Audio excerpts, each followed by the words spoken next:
Bonjour, nous sommes le 15 mai, il va être 17 h. Il fait un temps magnifique dehors.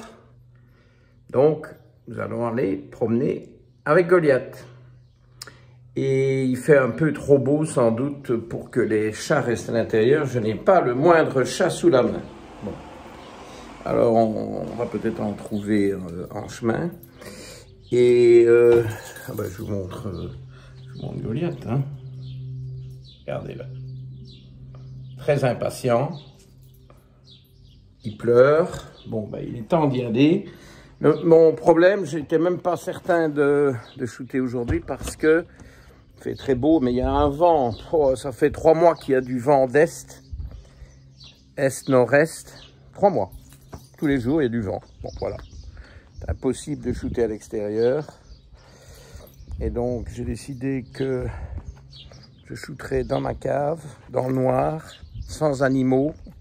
Hein, vous savez que j'ai quand même pas mal de collègues que ça énerve au plus haut point de se farcir mes animaux. Bon, voilà. Hein. S'ils veulent les infos de ces vidéos, soit ils se farcissent les animaux, soit ils vont voir ailleurs. C'est comme ça. Et donc, Goliath, allez, hop, voilà. On va peut-être trouver Oxo dans le bois, hein. C'est ce qu'on va essayer de faire. Avec un peu de chance. Ne vous étonnez pas si je l'appelle. Et alors je vais essayer de gesticuler. Je n'ai pas pris le stabilisateur parce que quand il y a un vent comme ça, j'essaye de mettre ma main en plus de la bonnette anti-vent. Vous voyez, c'est infernal. Hein. Alors est-ce que comme ça va être beau? Bon, écoutez, j'espère que je ne vais pas laisser tomber le truc parce que je dois mettre ma main, je dois pas totalement couper le son, parce que vous n'entendrez ni le vent ni moi. Bon, alors j'ai hésité sur le sujet de cette capsule, je ne savais pas encore trop ce que j'allais faire. Non, Goliath, pas par là, voilà, par là. Il veut toujours aller vers le haut de la rue, puis alors on arrive à la grande route, c'est plus compliqué. Donc, finalement, écoutez, les 2 dernières capsules, on a parlé l'avant-dernière d'IgA, la dernière d'IgE. Eh bien, aujourd'hui, c'est les IgG, immunoglobulines G. Comme ça, on aura fait le tour. C'est les 3 types intéressants pour nous vis-à-vis de tout ce qui est nutritionnel et protection des muqueuses, etc.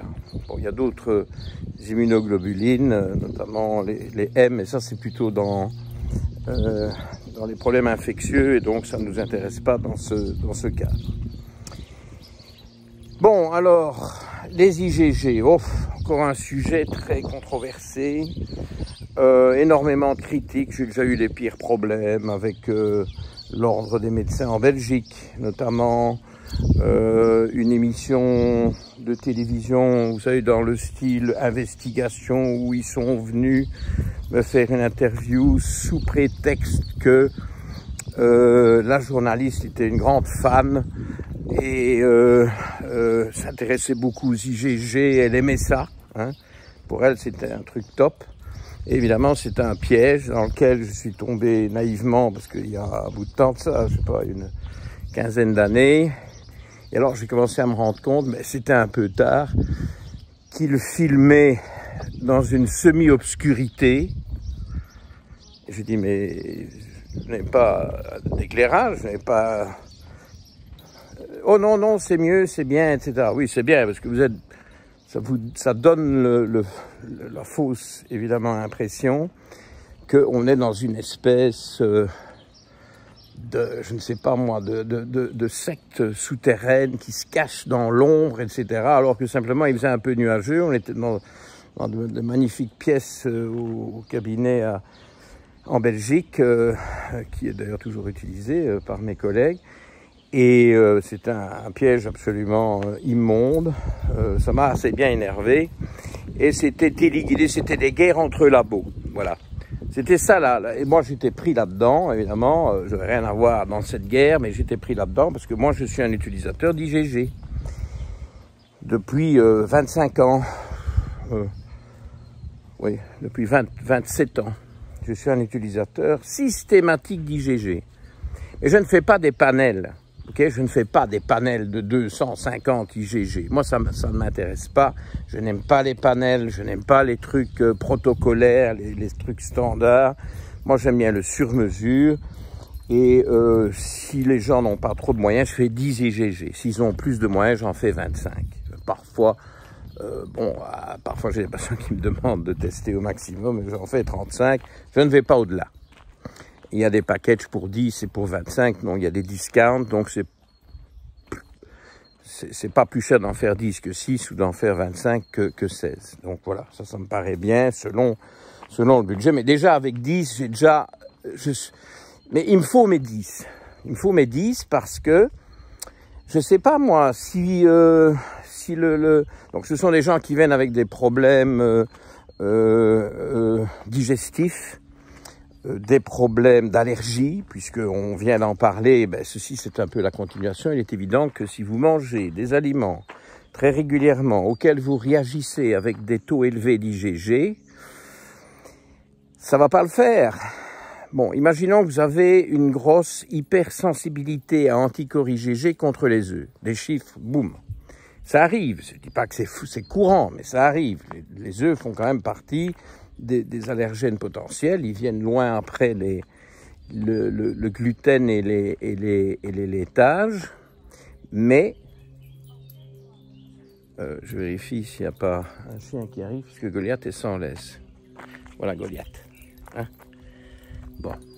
Donc, les œufs, ben oui, bon voilà, comment est-ce qu'on peut... Bon, maintenant, si la personne n'en mange pas, c'est pas intéressant, mais s'ils en mangent normalement, et ça veut dire plus ou moins quotidiennement, parce que vous allez mettre un peu de mayonnaise dans quelque chose, il y a de l'œuf, etc., etc., tout un tas de préparations, tout un tas de desserts, etc., contiennent de l'œuf.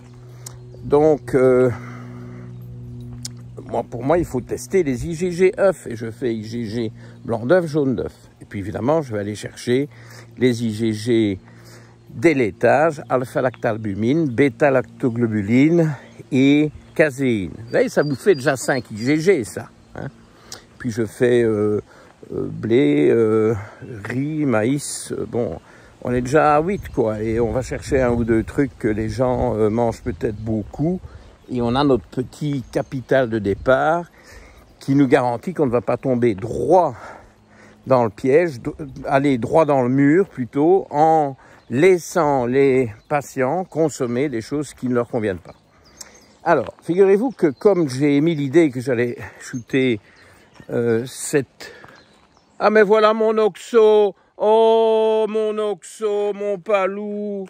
Oh, mon oxo, il était là dans le bois, mon papou.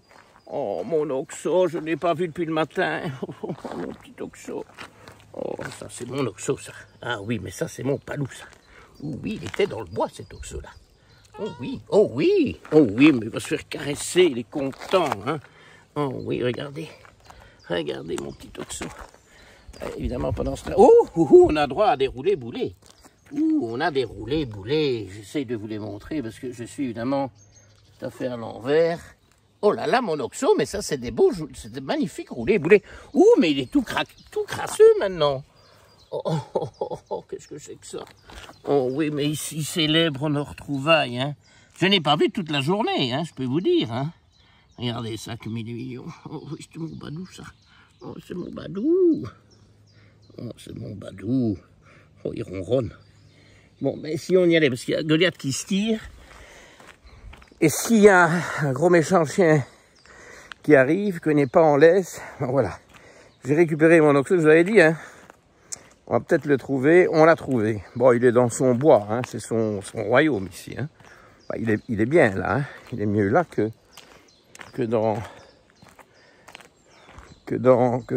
sommet d'un building dans un appartement, hein.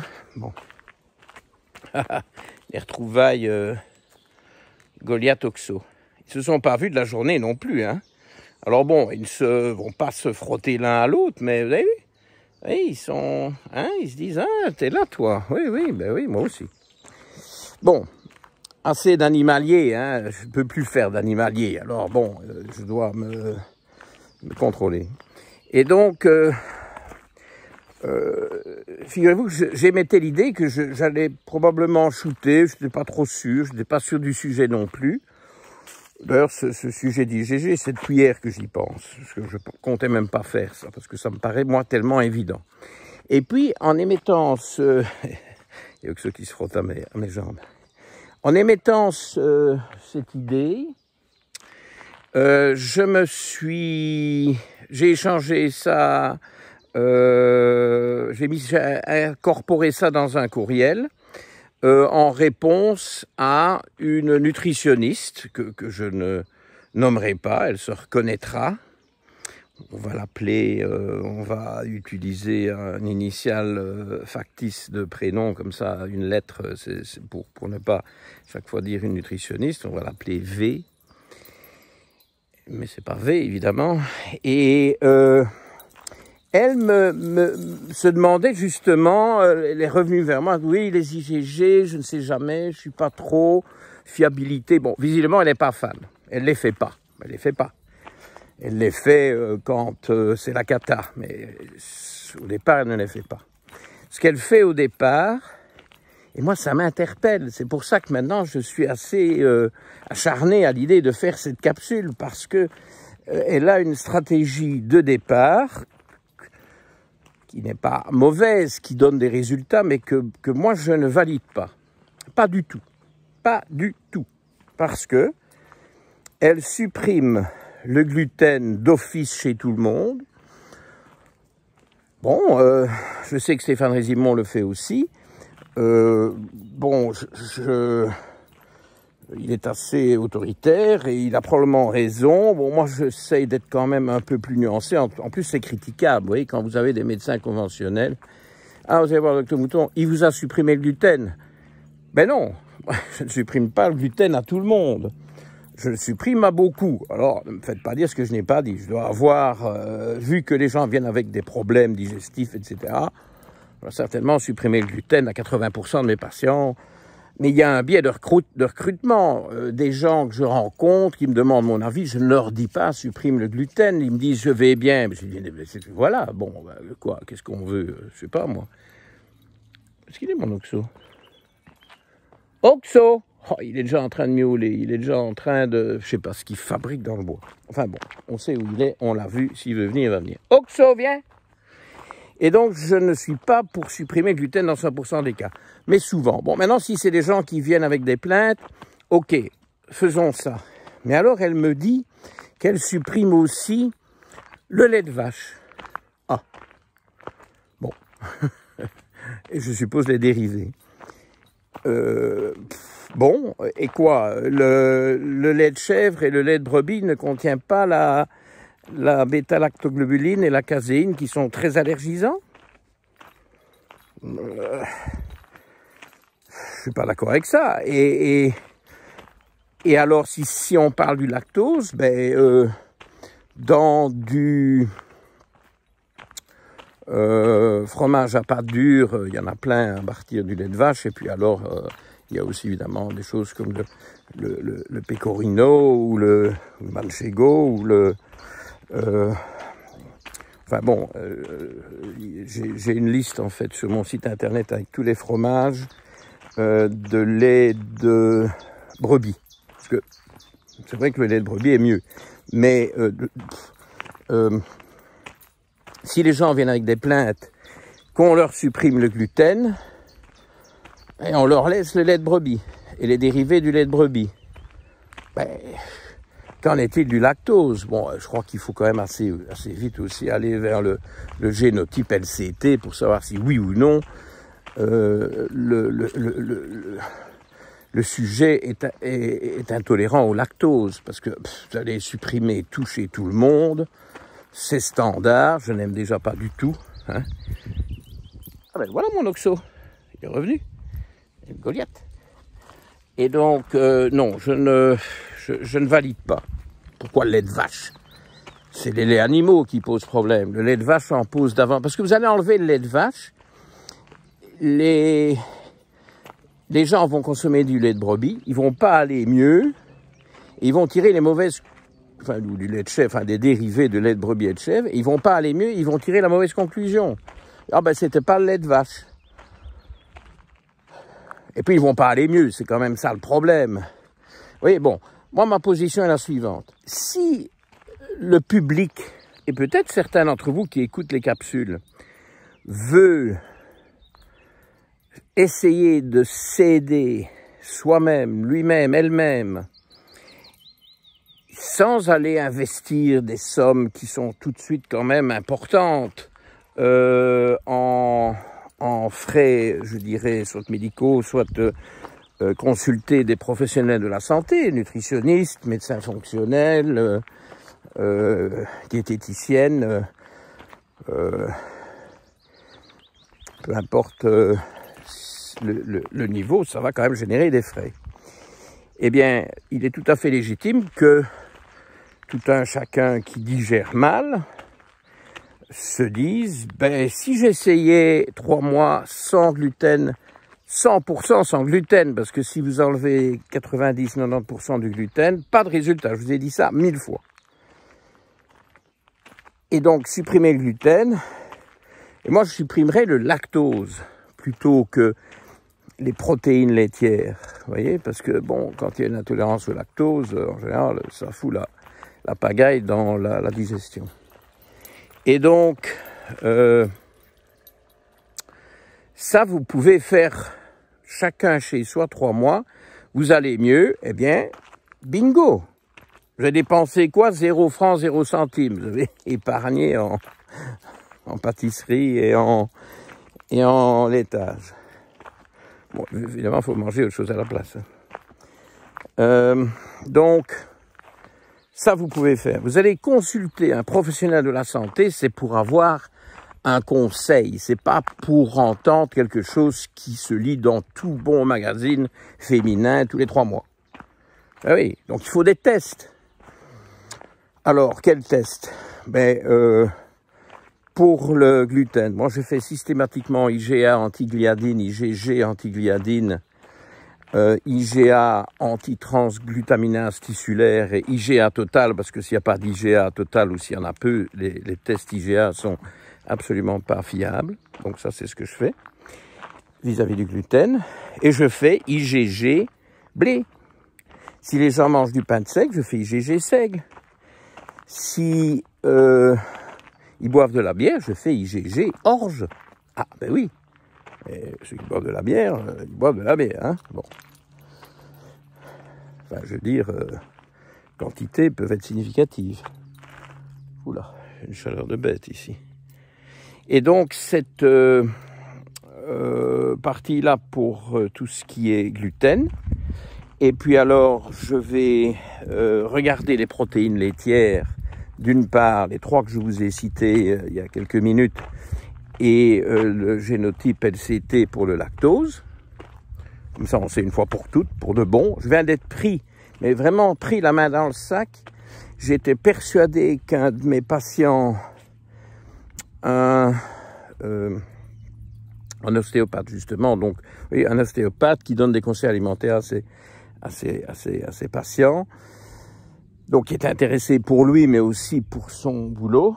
Et vu que c'est un Auvergnat pure souche, toutes ses ancêtres sont Auvergnats, bon, moi je m'étais dit, il n'est pas intolérant à la lactose. Bon, ben il l'est. Pour l'être, il faut la copie faible du gène du côté du père et de la mère. Et les deux étaient Auvergnats avec des aïeuls Auvergnats. Donc, j'ai encore été pris une fois la main dans le sac. Donc, ça m'a vraiment... parce que on a... Enfin, quand je dis on, c'est moi, hein. C'est ma faute, hein. J'ai saboté son premier programme de 4 mois, quoi. C'est un gros problème digestif, un peu mieux, mais pas génial. Et oui, il continue à prendre du lactose, et forcément, ça... Il commençait à s'en rendre compte, justement. Il se disait, mais après notre rendez-vous pour définir le bilan à tester. Heureusement, j'avais prévu le génotype LCT, mais j'aurais dû le prévoir en première intention. Bon. Évidemment, il est intolérant au lactose donc il est homozygote variant, phényllactose, mais entre-temps, il s'en rendait compte, il l'avait arrêté pendant le mois qu'il me faut pour remettre mon rapport, il allait déjà mieux. Ouf, je pense qu'il fait tellement chaud, ces pauvres bêtes-là, je crois qu'ils ne sont pas chauds pour aller dans le soleil. Bon, ben alors, on va par là, mon Goliath. Ah oui, parce qu'il fait trop chaud. Allez, viens, viens, on va aller dans le bois, parce que là, en plein soleil, tu vas bouillir. Donc voilà, pour les laitages. Et puis, je vous dis, si je fais 10 IgG, j'ai place pour les œufs, blanc d'œuf, jaune d'œuf. Et puis voilà, il reste un truc ou l'autre. En général, je fais les IgG poivre noir pour bien montrer aux gens qui doivent arrêter de se trouer la muqueuse intestinale, puisqu'il est bien connu que le poivre noir troue la muqueuse intestinale. Oui. C'est simple, hein? Et donc, je ne fais pas ces exclusions partielles standards. Il faut personnaliser. On vient vous voir pour des conseils nutritionnels. Eh bien, vous testez. Vous allez dire la même chose à tout le monde. Mais alors, il suffit, je ne sais pas moi, qu'il y en ait un qui vienne vous voir, il répète ce que vous avez dit aux autres et l'affaire est faite. Enfin, je ne sais pas. Est-ce que c'est sérieux? Alors, fiabilité des IgG. Je vous ai déjà dit que je ne voulais pas les panels. Hein. D'abord, c'est cher. Et puis, qu'est-ce que vous voulez faire avec 250 informations? Imaginons qu'il y a plein d'aliments qui réagissent. Ben, vous voilà joli. Qu'est-ce qu'il faut faire, hein? Un bottin téléphonique d'aliments à supprimer. Enfin bon, ça n'a aucun sens. On commence par les aliments les plus allergisants, les plus à risque, et on en teste une poignée dans ce que vous mangez le plus souvent. Et à partir de ça, on avance, et éventuellement, on va tester d'autres aliments par après si ça va pas. Mais il faut des IgG au départ. Alors, quels IgG? Des IgG de qualité. Et c'était ça la fameuse guerre de labo qui a généré cette espèce d'interview piège.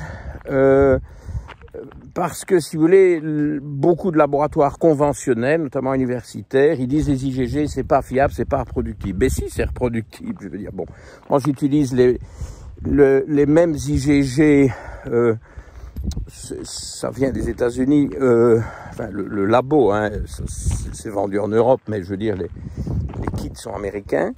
Et j'utilise les mêmes depuis 25 ans. C'est parfaitement fiable. C'est parfaitement reproductible.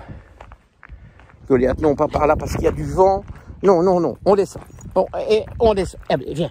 Allez, viens. Bon, je te porte. Je n'ai pas le temps de mettre ta laisse. On descend. Là, il y a un vent à écorner les bœufs et Oxo est en retrait. Regardez ça. Petite bestiole. Donc, IgG fiable. Qu'est-ce que c'est fiable?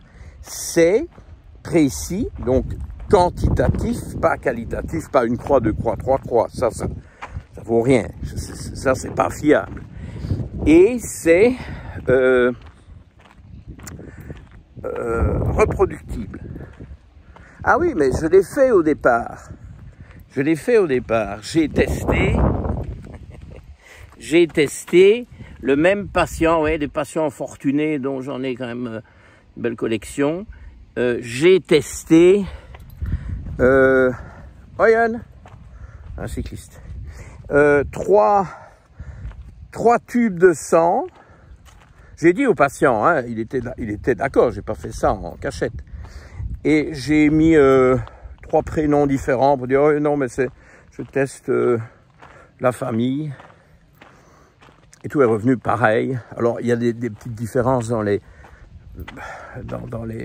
décimales ou les... Oui, bon, il y a des petites fluctuations, 12,67 et puis 12,89 et 13,22. C'est exactement le même résultat, ça. Ça va donner exactement les mêmes instructions. Les chiffres que je vous donne là, c'est par rapport à des normes de 5. Pas plus... que 5, ben, si on a 12 ou 13, ben, il y a un problème. Qu'on ait 12,8 ou 13,2, on s'en fout, c'est la même chose. Donc, reproductible, vérifiez-le, ou discutez avec le laboratoire, dites, écoutez, testez-moi, moi le prescripteur, hein, et prouvez-moi que c'est reproductible. Vous le faites en douce, hein, et vous regardez si c'est reproductible, et vous payez. Ben oui, il faut un peu payer de sa personne aussi dans tout ça, pour avancer, pour avoir de bonnes méthodes. Donc, il y a des IgG folkloriques, c'est vrai, il y en a beaucoup, notamment les quantitatifs. Il vous faut des qualitatives reproductibles. Moi, sans IgG, je suis paralysé, parce que je me dis, mais je vais faire tout un plan alimentaire et laisser les gens consommer l'un ou l'autre aliment qui leur fait du tort. Si on n'a pas de chance, ça va ruiner tout le programme. Voilà. Et donc, plutôt que de faire de l'essai et erreur ou l'essai systématique, moi je vous propose de tester un peu plus. C'est un petit investissement, mais les chances que vous obteniez un progrès au niveau clinique, donc un patient ou une patiente satisfait ou satisfaite après quelques mois, augmente énormément parce que vous enlevez ce qu'il faut enlever et surtout vous n'enlevez pas des choses qu'il ne faut pas enlever parce que ça c'est aussi un peu discutable, hein. On enlève, ah oui mais oh il y a beaucoup de gens qui ont des problèmes avec les laitages, hop on les enlève. Et puis je vous répète une dernière fois, bon cette distinction, le lait de vache ne passe pas, mais alors le lait de chèvre et le lait de brebis, magnifique. Oui, ben, ils contiennent du lactose et les protéines allergisantes tout autant que le lait de vache. Alors, la différence, c'est que dans le lait de brebis, si vous voulez, la proportion, il y a moins de caséine, hein, et c'est quand même souvent la caséine qui est en faute, bien entendu, il y en a moins, mais il y en a beaucoup, mais il y en a moins. Le lait de brebis, si vous voulez, il est plus proche du lait humain, où il y a beaucoup moins de caséine et beaucoup plus d'oligosaccharides. Donc c'est vrai que le lait de brebis est mieux approprié, mais celui qui a des problèmes d'allergie aux protéines laitières et d'intolérance au lactose, il est dans le même bazar, hein. Bon, écoutez, on va finir sur Oxo, que je vais tout doucement ramener à la maison, nourrir un peu cette bête qui a passé la journée dans le bois. Vous souhaitez un bon week-end, puisque beaucoup d'entre vous découvrent ça le vendredi soir, 19h30, live chat, tous les vendredis soirs, je suis là, qu'il pleuve ou qu'il vente, surtout qu'il vente, parce que on se tape toujours du vent. J'espère que le son aura été correct. Et n'hésitez pas à poser vos questions en commentaire sur ma chaîne YouTube, c'est fait pour ça. À bientôt. Salut, salut.